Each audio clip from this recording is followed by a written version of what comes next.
podcast Dita, di mana tempat kita mengobrol santai sambil menambah wawasan. Nah, pada topik kali ini kita akan membahas terkait fenomena urbanisasi khususnya di Kota Medan. Nah, supaya pembahasannya lebih menarik, kita kedatangan tamu nih yang akan membahas terkait fenomena urbanisasi secara bersama dengan kita. Langsung saja kita panggil Bang Gomoses. Halo Bang Gomoses, silakan perkenalkan diri terlebih dahulu dong terutama teman-teman podcast Dita. Halo, saya Moses, saya pemerhati urbanisasi Kota Medan. Senang sekali bisa diundang di podcast kita hari ini membahas tentang urbanisasi. Tidak hanya ngobrol santai, tapi berbobot juga ya kan? Oke, Bang Gomoses sudah sabar sekali nih membahas fenomena urbanisasi bersama kita. Bang Gomoses langsung saja ya. Oke, kalau berbicara soal urbanisasi, pasti kalian itu gak terasa asing ya dengan kata urbanisasi. Pasti itu udah dibahas di sekolah, bahkan di berita-berita juga sudah mulai munculan fenomena-fenomena urbanisasi. Nah, kali ini kita akan mendengar sudut pandang Bang Gomoses tentang apa itu fenomena urbanisasi. Bang Gomoses, menurut Bang Gomoses sendiri nih, sudut pandang Bang Gomoses sendiri, apa itu fenomena urbanisasi? Nah, secara sederhana dulu nih, urbanisasi itu perpindahan penduduk dari desa ke kota. Nah, tapi kalau kita lihat dari ilmu sosialnya itu, urbanisasi sebenarnya lebih dari sekedar perpindahan tempat tinggal. Nah, urbanisasi juga mencerminkan struktur ekonomi sosial di masyarakat. Nah, ketika sektor industri, perdagangan, jasa berkembang di kota, maka kota akan menjadi pusat aktivitas ekonomi. Nah, akibatnya banyak orang desa berpindah tempat tinggal ke kota karena berharap mendapatkan hidup yang lebih baik.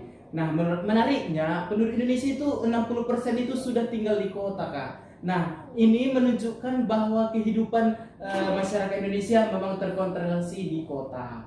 Berarti kalau urbanisasi ini bukan cuma terkait dengan perpindahan apa saja ya, orang itu dari desa ke kota, melainkan juga berkaitan dengan sosialnya juga, ekonominya juga, terus perubahan-perubahan lain itu juga terkait dengan fenomena urbanisasi juga. Iya, tepat sekali. Urbanisasi sering dianggap sebagai bagian dari proses modernisasi suatu negara, begitu kan? Oke, kalau kita bicara soal urbanisasi ini, tentu itu sangat berhubungan dengan kata istilah kota metropolitan, di mana kan kota metropolitan itu adalah kota yang pusat perekonominya ada di situ. Nah, kalau di Sumatera Utara orang-orang bilang itu kalau kota metropolitannya itu ada di Kota Medan, karena Kota Medan itu banyak gitu perusahaan-perusahaan, industri-industri ada di situ.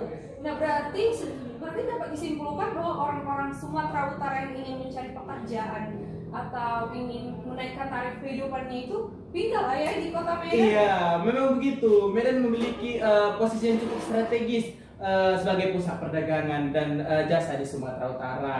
Nah, jumlah penduduknya itu sekitar 2,5 juta jiwa. Dan kota ini menjadi pusat berbagai aktivitas ekonomi, pendidikan, dan pemerintahan wilayah ini, Kak. Nah, karena itu banyak masyarakat seperti dari Samosir, Tapanuli, Mandeling Natal, Nias datang ke Kota Medan untuk melanjutkan pekerjaan dan melanjutkan pendidikannya, begitu, Kak. Nah, kalau dilihat dari perspektif geografi kotanya, kota seperti Kota Medan ini berfungsi sebagai pusat pertumbuhan regional sehingga menarik arus migrasi dari wilayah sekitarnya. Berarti urbanisasi ini juga bisa menyebabkan ketimpangan pembangunan ya antara kota dan desa. Betul. Banyak orang datang ke kota karena mereka merasa peluang dari daerah asal masih terbatas. Oke, Bapak saya ingin cerita nih sama Bapak Moses, boleh kan? Boleh. Oke, kan saya ini kan tinggal di Kota Medan baru-baru lah ya, lumayan lama lah, sekitar 1 tahun lebih.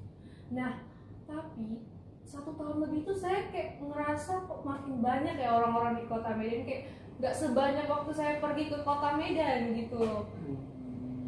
Nah, itu memang salah satu dampak dari urbanisasi dan pertumbuhan penduduk, Kak. Nah, secara rata-rata pertumbuhan penduduk di kota Indonesia itu sekitar 1-2% per tahunnya. Nah, itu merupakan terlihat kecil, tapi di kota-kota besar itu berada di puluhan ribu penduduk tambah setiap tahunnya. Nah, ketika jumlah penduduk meningkat, kebutuhan terhadap transportasi, fasilitas, perumahan juga sangat meningkat begitu kan. Oh, jadi masalah perkotaan juga seperti kemacetan sama kepadatan pemukiman ya? Iya, itu contoh yang bisa kita lihat di kota-kota yang sepertinya kota Medan juga. Oh, dan biasanya nih ya, rata-rata orang-orang rantau ini kayak punya tujuan dan alasan mereka masing-masing untuk berpindah ke kota yang pusat perekonomian kayak yang lebih. Iya, benar-benar banyak orang datang ke kota karena mereka percaya akan memberikan peluang mobilitas yang lebih besar. Nah, artinya mereka itu berharap bisa memperbaiki kondisi ekonomi dan kehidupan mereka melalui pekerjaan dan pendidikan. Nah, dalam banyak kasus urbanisasi memang didorong oleh faktor ekonomi seperti perbedaan kesempatan kerja dan antara desa dan kota. Oh, dan bahkan alasan itulah ya yang membuat mereka makin makin berani gitu untuk keluar dari wilayah asli mereka ke wilayah kota-kota yang. Iya, karena banyak orang merantau ke kota, mereka menganggap sebagai langkah untuk mengubah masa depan, gitu kan?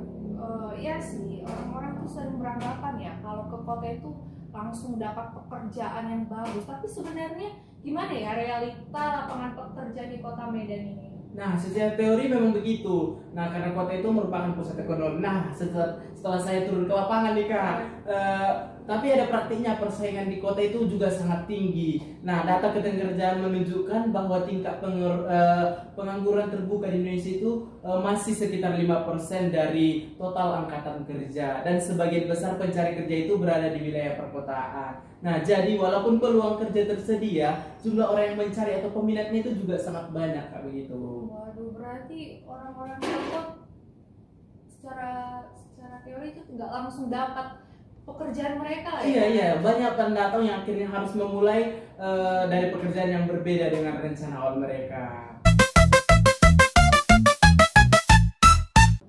Nah, kalau contohnya nih kan Bang Moses, kalau aku kan sering nih jalan-jalan kaki di pinggiran kota Medan. Iya. Biasanya itu tentunya di pinggiran kota Medan itu kan banyak ya kayak pedagang-pedagang kecil yang menjual makanan jajanan-jajanan. Nah kan kalau kadang-kadang tuh saya membeli gitu, terus sambil tanya-tanya lah ya kepada mereka gitu, kayak pertanyaan sederhana sih kayak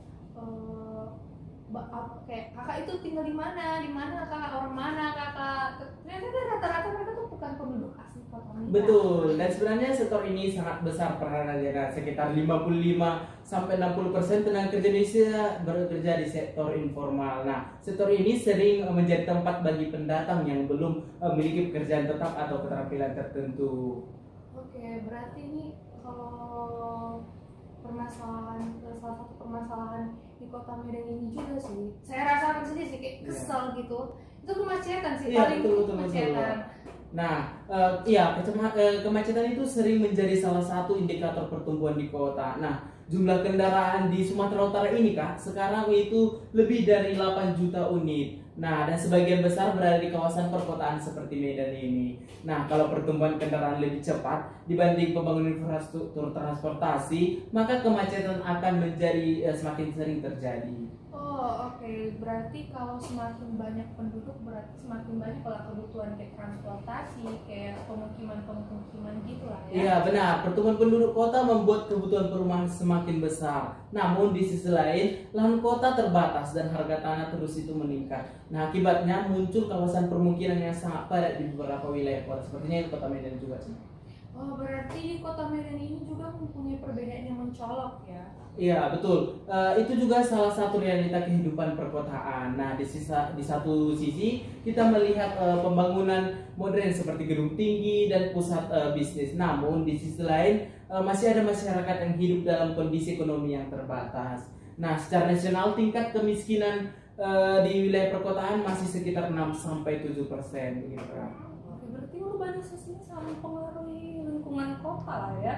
Iya, betul. Pertumbuhan kota yang sangat cepat sering menyebabkan berkurangnya ruang terbuka hijau. Nah, padahal secara ideal itu kota seharusnya memiliki sekitar 30% ruang terbuka hijau. Nah, itu untuk menjaga kualitas lingkungan kan. Nah, kalau ruang hijau semakin berkurang, maka kenyamanan hidup masyarakat kota juga bisa ikut menurun, begitu kan. Oke, seru sekali ya pembahasan kita terkait fenomena urbanisasi Jadi kita di sini bisa melihat bahwa kota yang dimana merupakan pusat perekonomian ini memiliki beberapa sisi, baik yang positif dan negatifnya. Kalau positifnya itu berarti kota ini menyediakan lapangan pekerjaan. Nah, dalam negatifnya itu karena lapangan pekerjaannya itu banyak, jadi orang-orang itu pendatang itu pasti pergi di kota metropolitan ini. Jadi itu dan dapat merupakan tantangan lah ya, bisa dibilang tantangan gitu. Iya, tepat sekali. Nah, urbanisasi juga berkaitan dengan perubahan sosial, ekonomi, dan bagaimana masyarakat menyesuaikan diri dengan kehidupan perkotaan.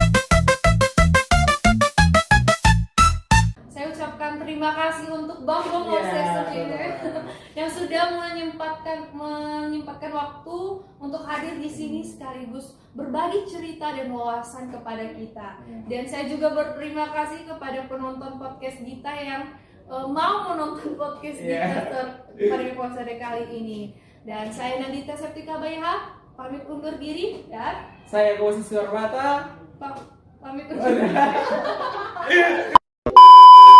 Saya Nandita Septika WH pamit undur diri. Saya Moses Warmata pamit undur diri. Sampai jumpa di episode kali ini. berikutnya.